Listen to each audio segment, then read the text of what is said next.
Well, delighted to be joined by our football ambassador, Kevin Kilbane, again from Canada. And Kevin, today we're going to have a little chat to your club career. You've got plenty of clubs to talk through, so we'll start off with your hometown club, Preston. What was that like to play for your hometown club? It was great. I mean, I was with Preston from when I was a young boy.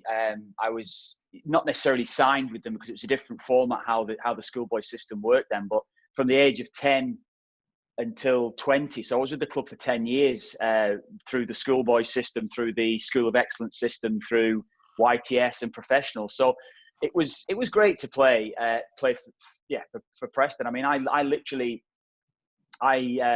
if the floodlights from the street that I grew up in, I grew up in the same street that Tom Finney grew up in. So there's a little bit of history in the street that I grew up in right near Deepdale. So it was literally a 2-minute walk to Deepdale. So it was nice. It was great. And one thing I used to do when I was a kid growing up was always jump the turnstiles or go under the turnstiles, find the ways into the ground, because there was an AstroTurf pitch at Preston North End's ground in those days. So my friends and I used to always nick into the ground, jump walls, get into the ground, and have games on the actual pitch itself. So it was very different when you're playing at professional level. But it was amazing. Yeah, it was great experience for me. Yeah, absolutely.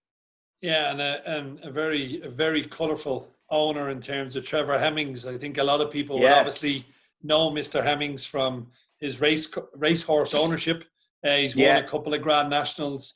But the rumour is he'd be a hard man to do a deal with. Yeah, well, Mr. Hemmings, he actually wasn't involved with Preston North End in those days, but he was a Preston North End fan. So he always tells me that he used to watch me playing on the park pitches in Preston, and he'd seen me playing this big, tall, lanky winger. And he always tells stories. I think he's probably thinking of somebody else, but no, he did. He knew me from a young boy because he has his ear to the ground. You know, we know he's got close links with Ireland, and we've brought into to Preston North End lots of League of Ireland players and young players that have come through the systems at various clubs in Ireland. And he's always looking for a deal, is Trevor. He certainly is looking for a deal, and he's a hard man to please. You're spot on with that, but he has been great for the club in recent years. He's been keeping the club afloat with his own backing, and it's difficult being an owner because everyone's going to want you to pump more and more money into the club. But he's kept that club afloat now, and Preston on the verge of the playoffs at the moment, so he's done a great job. Yeah.